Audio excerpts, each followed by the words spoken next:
What is going on, everyone? This is Dr. Josh Funk, and you are listening to the Strength and Knowledge Podcast.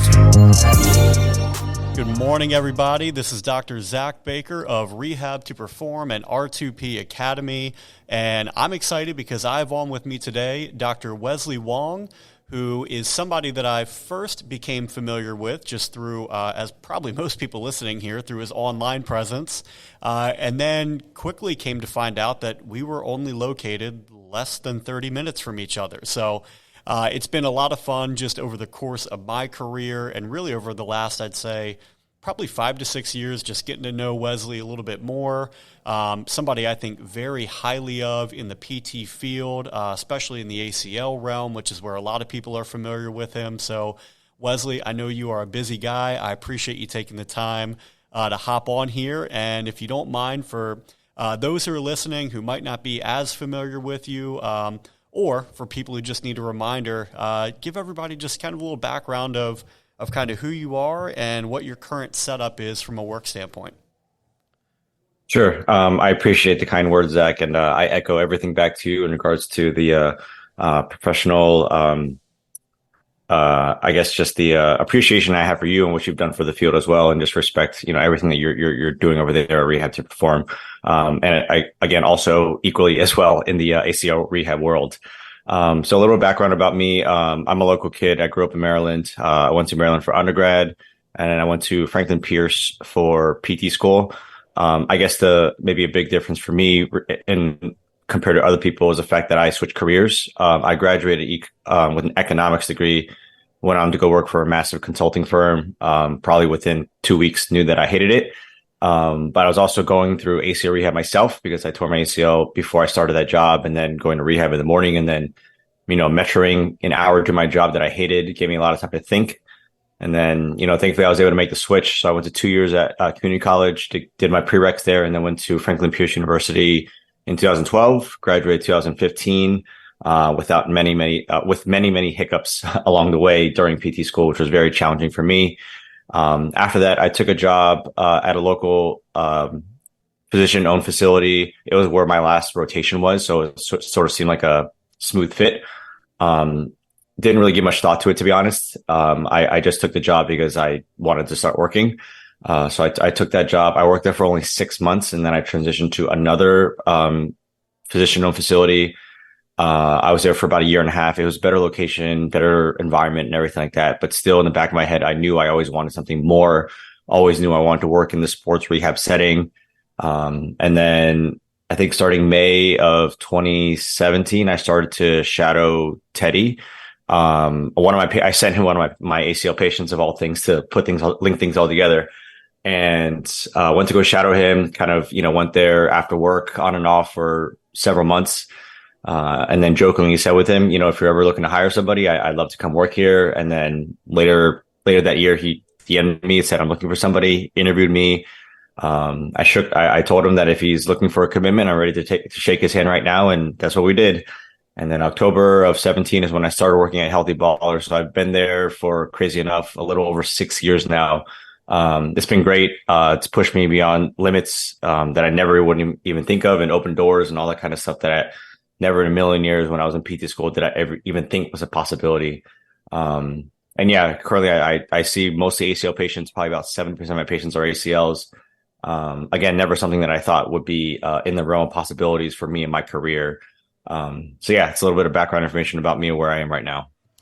No, that's awesome. And it's funny. I thought I knew most of your background story. I didn't know that you were a career changer. I had no idea that you were originally in the econ world. And I think there's obviously some pros and cons to being a career changer. I think one, from a career development standpoint, especially in the early stages of your career, as you had mentioned, you kind of bounce around from a couple jobs early in your career, looking really for that ideal fit.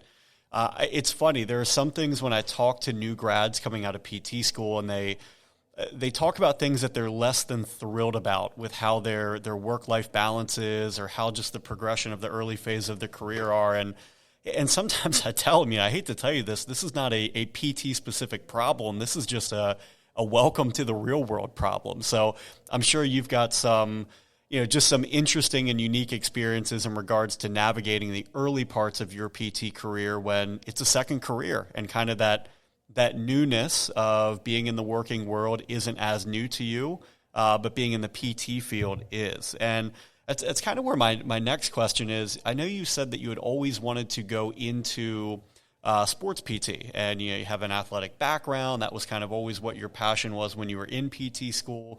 Coming out of PT school, you've landed what honestly a lot of people would consider a dream job down at Healthy Balder, with just the facility that you have, the people that you work with, and the clientele that you work with. Is that ever what you imagined your dream job would look like? I know a lot of this happened pretty organically, but what did you originally envision your career kind of unfolding as? You are currently where you're at now. And do you have any future aspirations of what you're really hoping to kind of dive into deeper as you progress further into your career? Yeah, so I guess to answer your first question about whether or not I ever envisioned this, the answer is 100% no. I think that for me, at least in PT school, my mentality was to survive. I've shared this before, but I was on probation. I was the only student on probation, so that obviously carries a lot of stress and a lot of weight.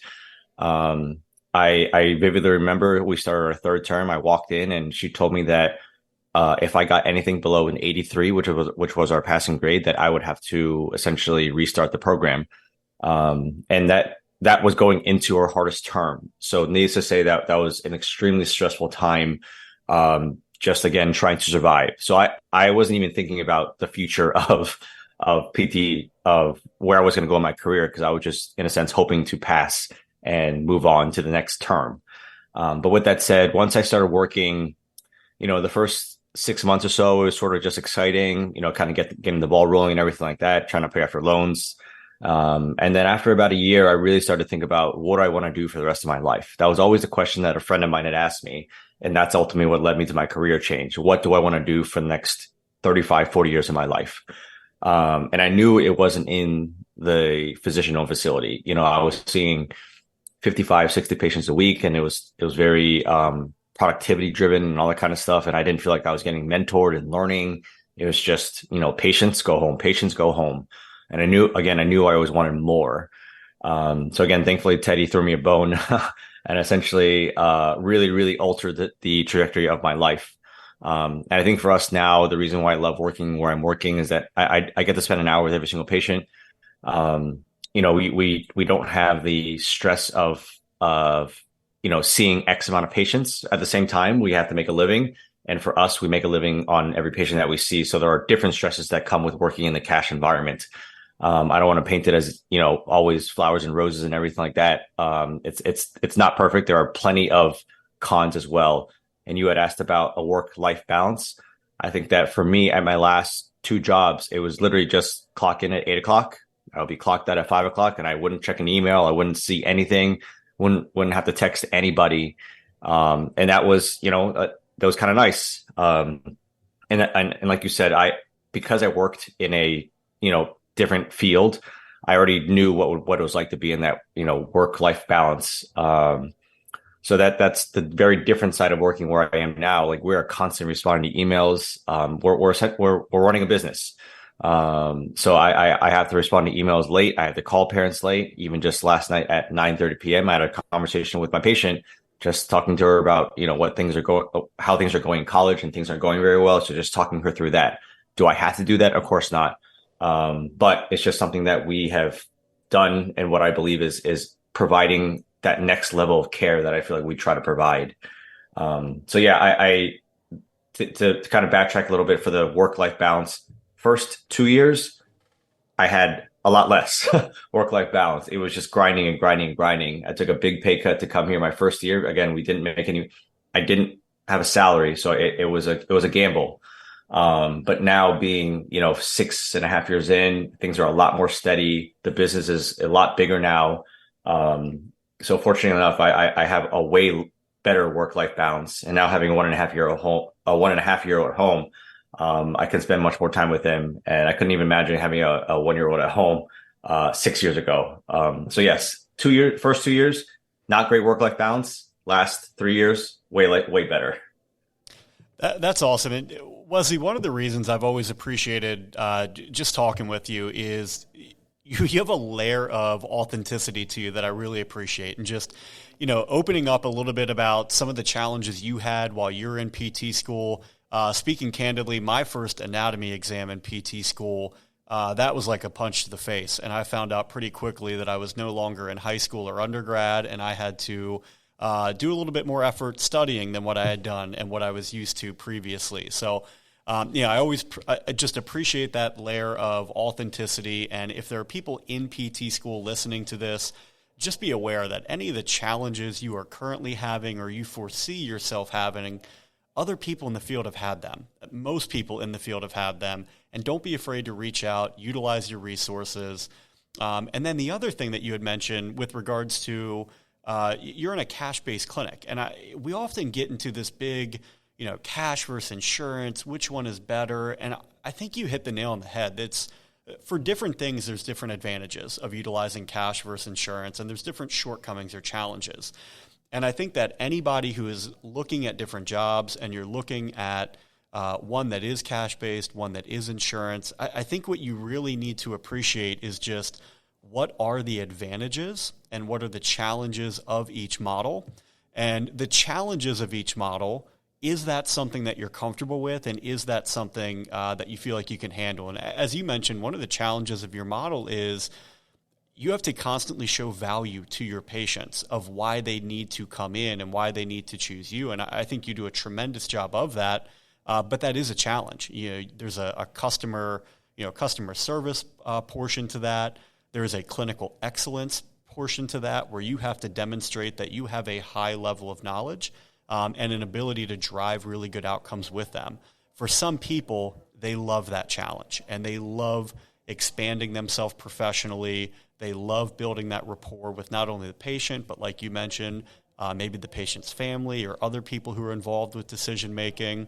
And then other people just want that typical, like you mentioned, kind of 8 to 5 workday where you punch in, you punch out, you do your job, you go home, and you don't have to think about it anymore. So I do think I'm glad that you brought that up because they're just two different work styles.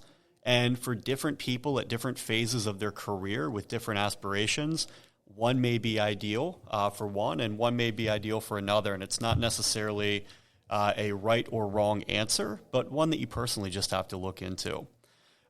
Wesley, I wanted to pick your brain a little bit, and we could honestly, we could have a whole series talking about ACL rehab, but one thing that I commonly encounter, especially with students come in who come from different clinical facilities or when they graduate, they know where they're going to work, but it doesn't look like R2P or it doesn't look like Healthy Baller with regards to the layout of the facility and the resources.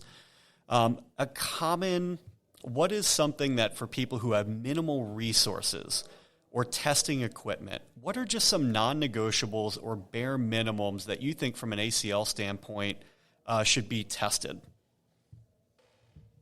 Yeah, it's a good question. I think that I also, when you ask this question, I kind of think back to my last couple jobs because we didn't have a lot of equipment.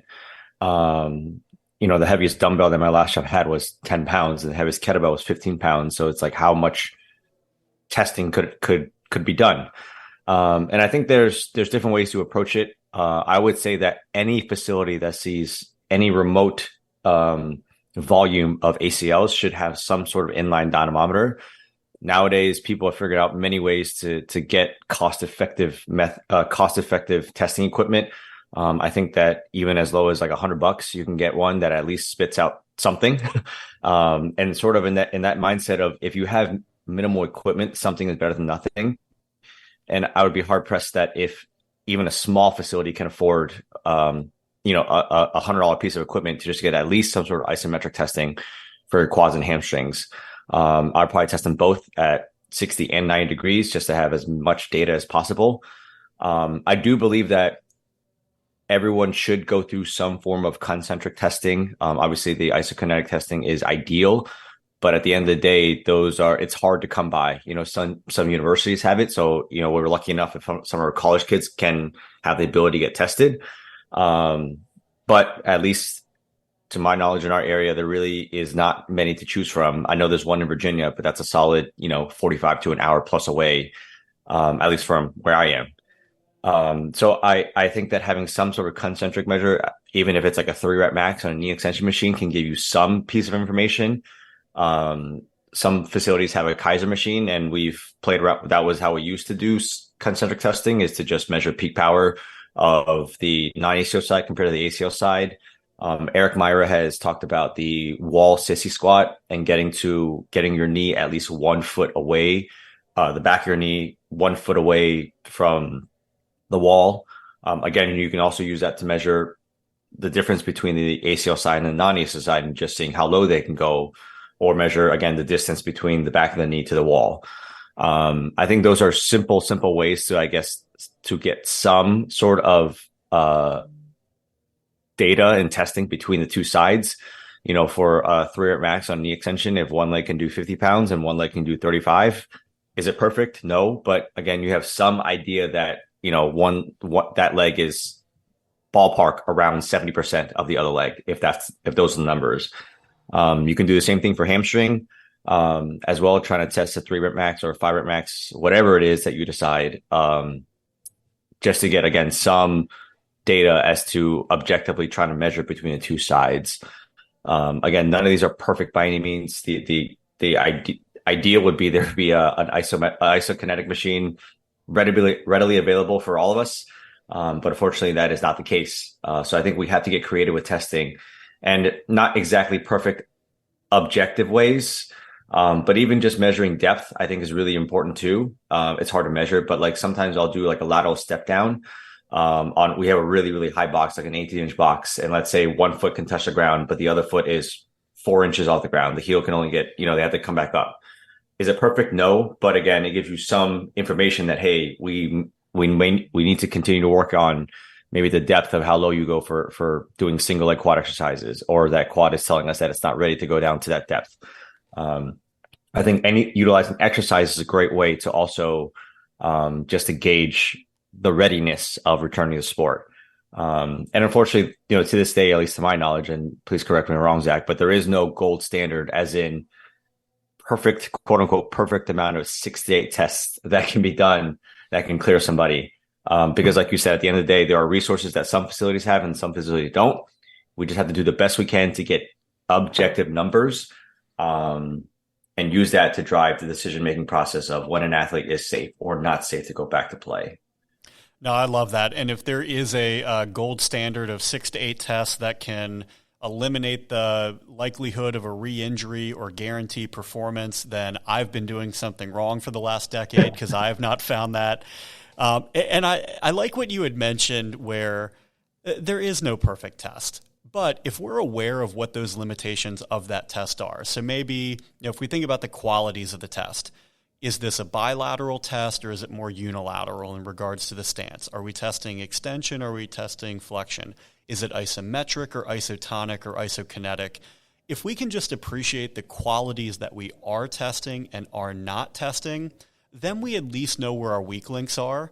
And that's where we can either tag out to another professional or tag out to another resource. Like you had mentioned, find a facility that does have some of this equipment.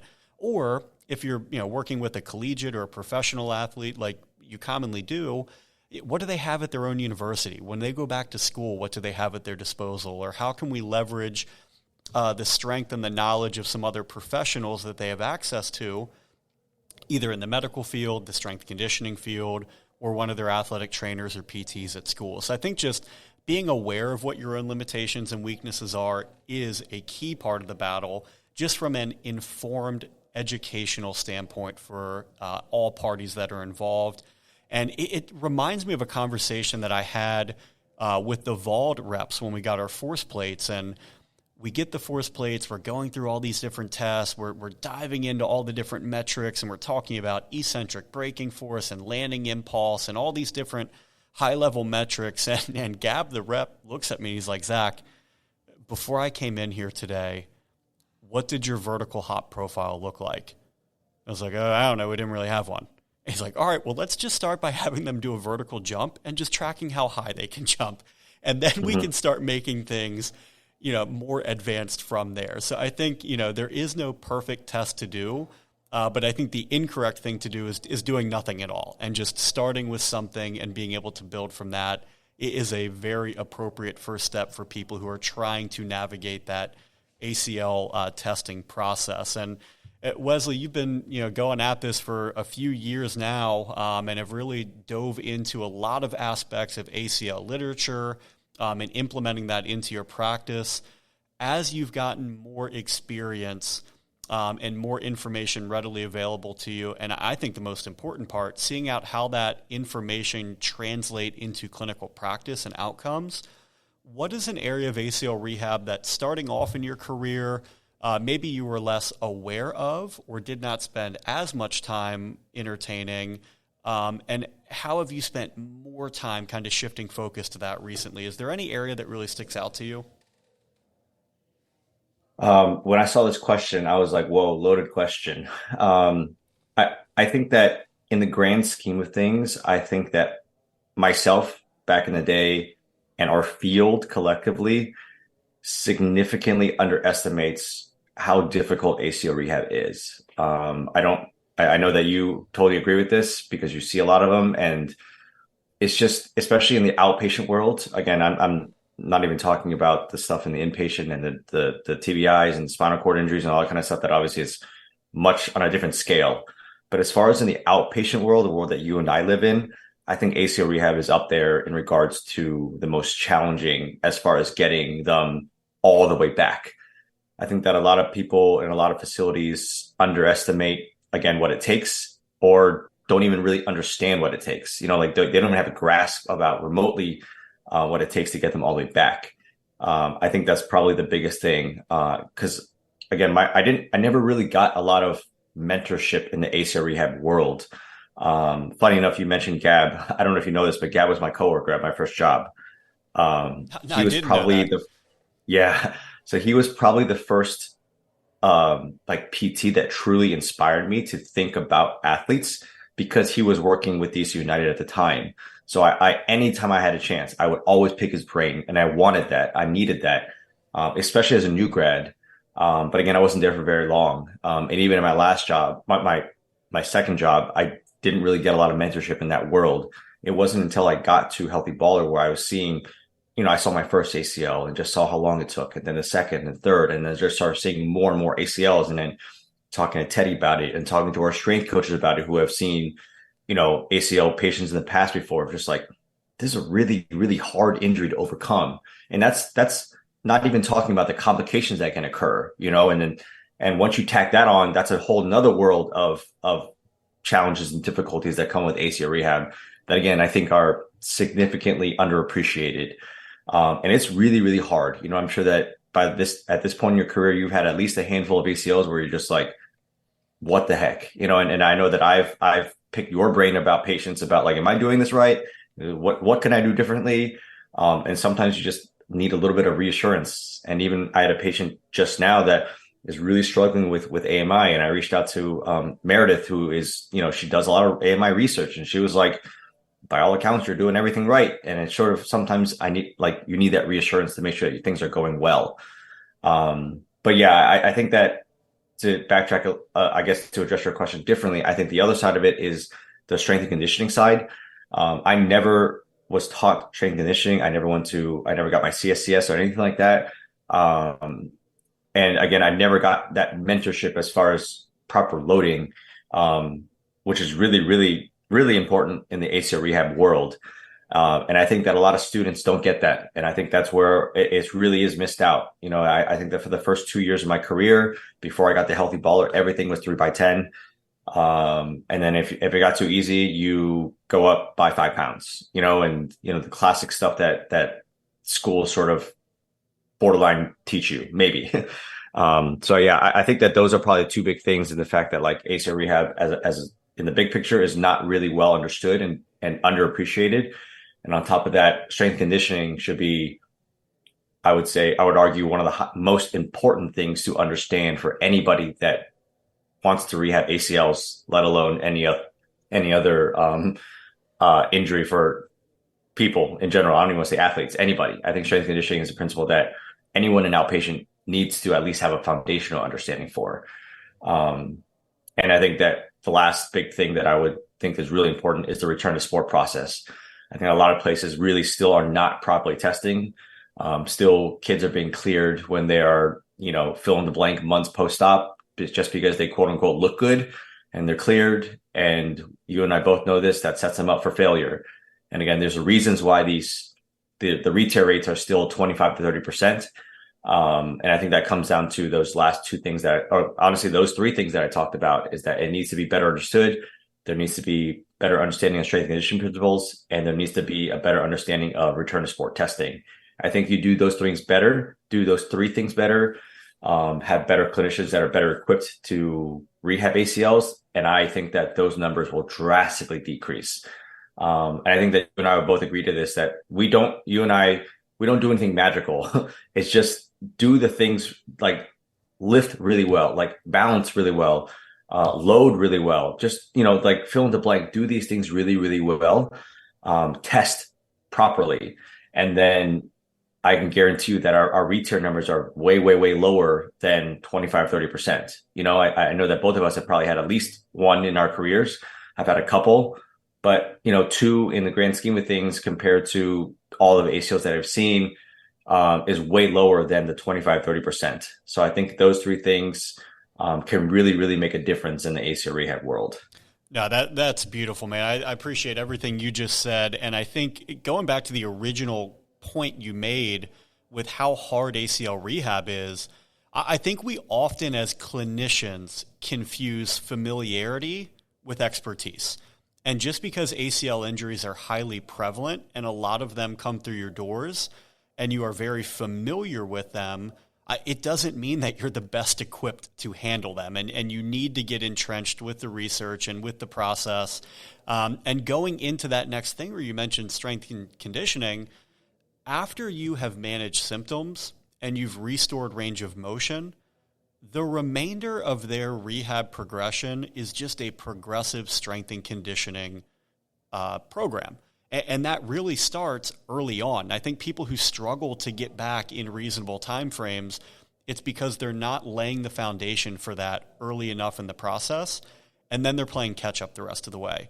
Or you do the opposite, where you have people that they do a really good job of addressing the orthopedic impairments, but then they just kind of plateau there and they don't get pushed to that next level of intensity that they need to match the demands of whatever activity they're going back to, which you alluded to. It just sets them up for disaster. And I think if we were really good as collectively as a field with ACL rehab, we wouldn't have the re-tear rates that we do. And also what you mentioned of everybody's going to have an athlete re-injure at some point, that's the nature of the beast. And that's just the world that we live in. If we knew how to prevent ACL injuries from reoccurring, we would stop them from happening ever in the beginning, and we would just put everybody on a prehab process that made them bulletproof to ACL injuries. So that is the unfortunate reality. If you are a younger clinician or a student listening right now, you're going to have somebody get re-injured at some point, and that's okay. But what you need to do is you need to be able to look back at your systems and processes in place and make sure that you have a checklist of questions that you ask yourself of if you can honestly answer yes to all of these questions, then you have done your due diligence for them as a clinician of putting them in a position for success, and it just ended up being unfortunate circumstance. Wesley, last question for you before we run. What general advice do you have? And this could be ACL, this could be any, just general advice for our younger clinicians or PT students out there that are listening. I think, looking back to when I was a student, I never thought about the big picture. Again, I was in a different position because I was in survival mode. But I wish I had, in a sense, thought bigger and dreamed bigger. I had random aspirations of opening my own clinic at some point. But I never really knew what steps to take to get there. I actually still have it, but I have like a Google Doc that sort of jotted down ideas with a friend of mine because we had thought about opening one together. But I wish I thought about this stuff earlier on.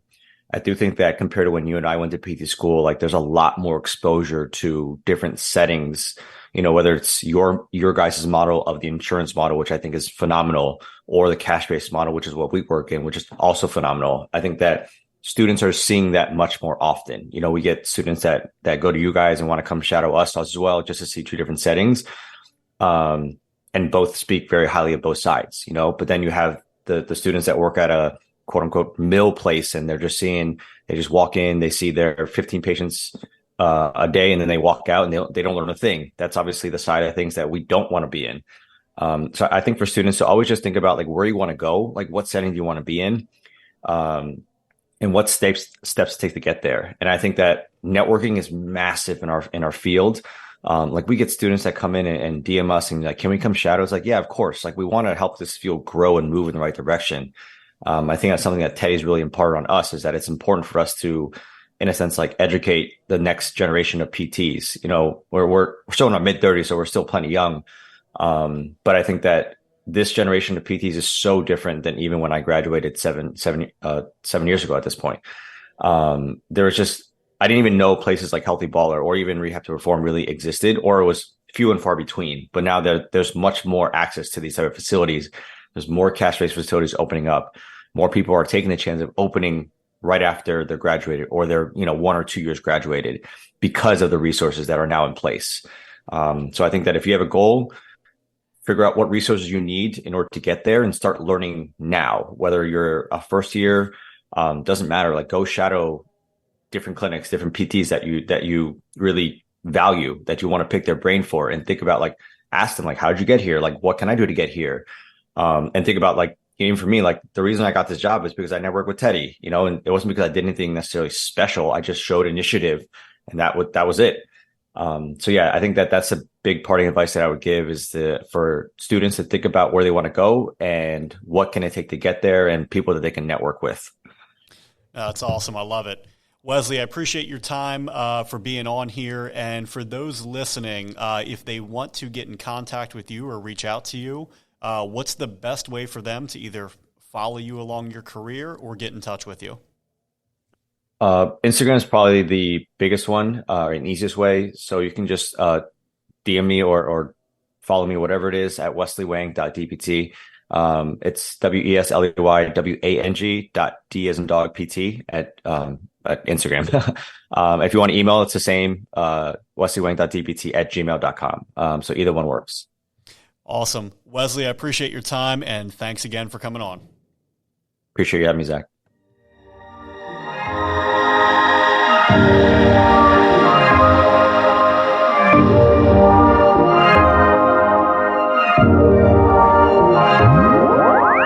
Thank you for listening to the Strength and Knowledge Podcast. If you enjoyed this episode or have been tuned in for multiple episodes, we would love for you to subscribe, rate, and give us a review on Apple Podcast or Spotify. Until next time, thanks for listening.